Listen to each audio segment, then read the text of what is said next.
Ay, hindi naman talaga siya celebration ng birthday party or whatever. Ano lang siya, normal na pagtulong. Ginagawa na natin ito matagal na. Nagpa-10 taon na tayong tumutulong. Front Row Cares, sa Miss Universe Organization, sa Batang Sampalok Foundation. Ito po tuloy-tuloy lang natulong sa tutok gawin.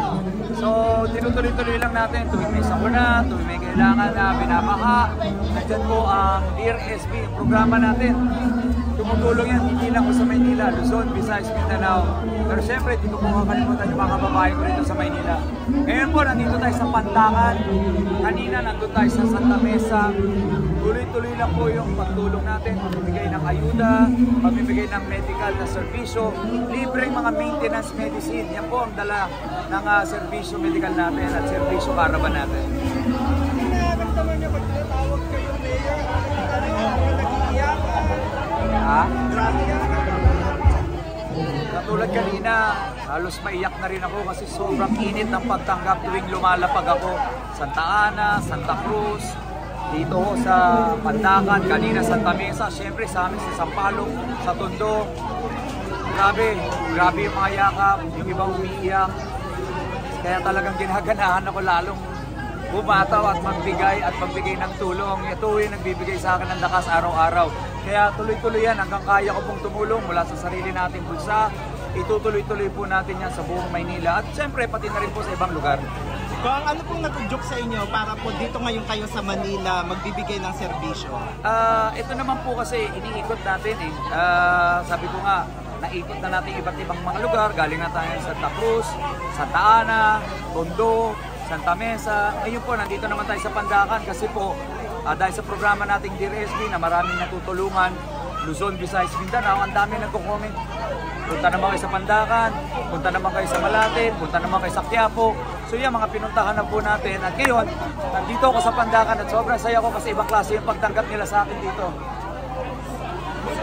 Sa pag...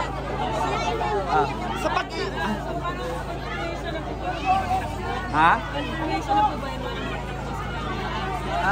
Wala pa namang confirmation, pero kasi ngayon nasa posisyon din naman tayo, nasa kongreso tayo, tutok tuwing party list pa rin naman tayo, may Dear SB tayo, may Front Row Cares tayo. Actually, halos lahat ng ginagawa ko pagtulong ko at para sa mga kababayan natin. Wala naman pong pinipiling lugar, pero syempre dahil taga Maynila ako, yung mga kababayan ko rito, dito sila humihingi ng mga tulong, ayuda, libreng servisyo, libreng gamot, kaya dinadala natin mismo dito sa mga tao. Katulad ng SB Mobile Clinic natin, SB Mobile Butika, nakikita nyo naman doon, ang laki-laki. Nandun ho yung mga X-ray machine, nandun yung ECG machine, ultrasound, laboratory. Siyempre, lahat ng gamot, maintenance medicine, antibiotic, vitamins ng bata, lahat na ho, pinoprovide natin. Ginagawa natin ito para ipakita kung kaya kong gawin, hindi mas kayang gawin ng mga namumuno natin dito sa Maynila. Sa pag-iikot nyo po sa Maynila, ano yung mga nakita nyong problema na pwedeng ngayon pa lang nakikitaan nyo na ng solusyon? At ano po yung mga plano nyo? Number one problem naman talaga na binubulong sa amin tuwing bumababa ako kahit saan yan lugar. Pero lalo na dito sa Metro Manila at Manila, pambili ng gamot, pang-hospital, pampagamot. So yan ang inuna natin, kalusugan. Kasi pag may sakit ka, paano matutulungan yung pamilya mo? O kaya, ibibili mo ng gamot, ay ibibili mo ng pagkain, ibibili mo pa ng gamot. So sabi ko, uunahin natin yung pagbibigay ng libreng gamot at libreng servisyo para sa mga mamamayan natin. Suporta na bibigyan niya rin yan sa mga ganito? Sumasama siya. Alam mo, pag may mga medical mission, sumama siya sa Quiapo, sa Tondo, sa Sampaloc. Kasama ko rin sa mga baba at nagbibigay po ng servisyo. Kaya masaya tayo na full support po si Ms. Rian Ramos natin. Pero Sir Sam, what does she think of you if in case you run for office? Kasi full support naman po siya eh. Kasi naiintindihan na niya yung nasa puso ko.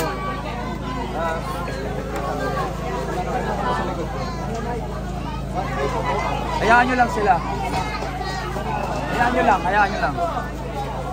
Full support naman siya. Wala naman siya pinipiling lugar, basta makatulong kasi pareho kami na advocacy, pagtulong. So tuloy-tuloy naman yung pagsama niya sa akin. Nung umpisa, ayaw niya ng politika. Ayaw niya talaga. Hindi nga siya talaga sumasama dati kasi iba yung pananaw niya, pero nung nakilala niya ako, nung tumagal kami, nalaman niya kung ano yung nasa puso ko, gusto ko talaga ng serbisyo, gusto ko talaga tumulong, at sabi ko nga, yun yung calling ko, yun yung purpose ko. So sana mapagbigyan niya ako magsilbi, at yun, naiintindihan niya ako, yun, sumama na rin siya, at I'm so grateful for that. Mayor, anong birthday wish mo? Birthday wish ko, alam ko naman, posible lahat, walang imposible sa mundo. Kung kaya natin magbigay ng pagbabago sa bansa natin, dito sa Maynila, sana mangyari yan para sa mga kababayan natin may hirap.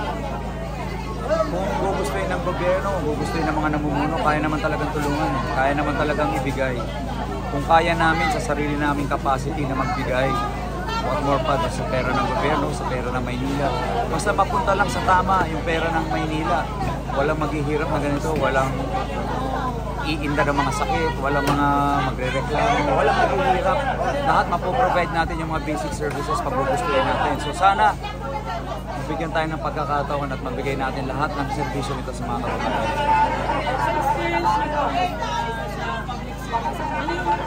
Paano niyo i-describe yung tatakbo sa public service? Ako, lagi ko lang nasa utak at puso ko. Wala tayong pang gagawin kundi puro kabutihan lang. Kami lang naman eh. Kung yun na nasa puso mo, nasa utak mo, hindi ka magkakamali. Tuwing may desisyon ka, iisipin mo para pa sa nakakabuti to, sa nakakarami. Hindi ka maliligaw.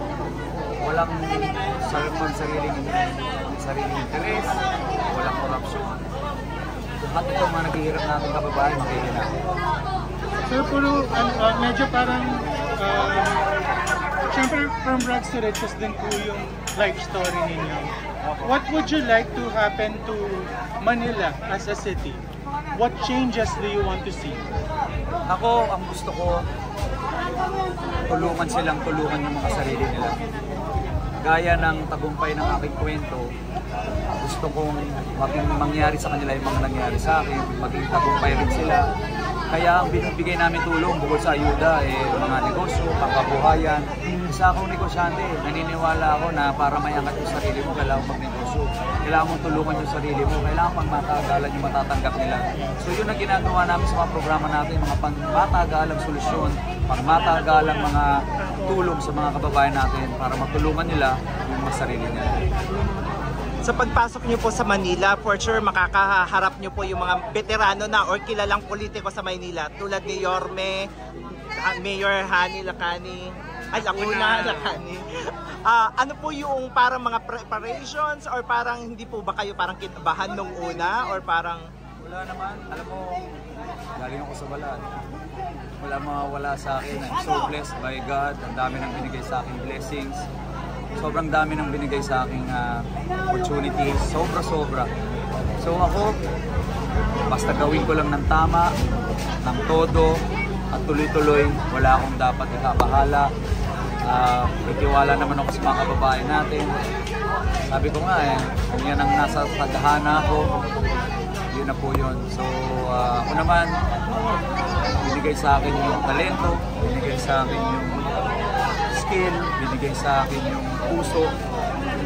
So nandito ako para tumindig para sa mga kababayan ko. Nandito ako para manindigan sa inyo at nandito ako para sa tunay na pagbabago.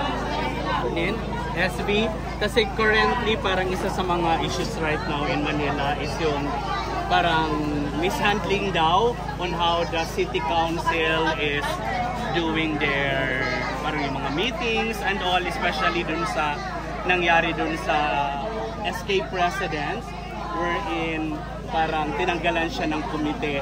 Kung ikaw yung magiging mayor, how you should have handled it? Fairness. Yun lang, walang vested interest, basta fair. Dapat fair lang Alam mo, pag may kanya-kanya tayong interest, may kultura ng pananakot, may kultura ng panggigipit, wala talaga mangyayari sa atin. Yan ang kailangan mawala sa kultura ng Maynila, sa kultura ng politika rito sa Maynila, kultura ng pananakot, panggigipit, pang-iisa, panlalamang, korupsyon, pag lahat po yan matanggal ang makikinabang ng taong bayan. Feeling niyo po may SB kasi di ba like ngayon si yung isa sa pinupukol kay Yorme is wala daw siyang utang na loob. Bakit siya bumabalik, ganyan. Sabi niya, sila kuna na, ganyan. So, ikaw ba, gano'n ka importante sa iyo ang utang na loob sa politika? As much as possible, ayaw natin na may utang na loob. Kaya nga lahat ng ginagastos natin, ang sarili natin. Kasi pag tumanggap ka kung kani-kanino, talaga magkakaroon ka ng utang na loob. I'm blessed na may sarili tayong negosyo. Hindi ko kailangan yung negosyo yung City Hall, yung gobyerno. Ito mga to, tinutulong natin galing sa sarili natin bulsa. Ang importante ho, bukod sa sinasabi mo talo, ay integridad at isang salita. Pag may integridad ka at may isang salita, dapat tuparin mo at dapat tutuhanin mo. So ako, wala na ako pinapangako sa mga kababayan ko sa Maynila. Matagal ko na pong ginagawa at nakikita niyo kung ginagawa ko. So, yun lang po. Maraming salamat sa inyo. Thank you po.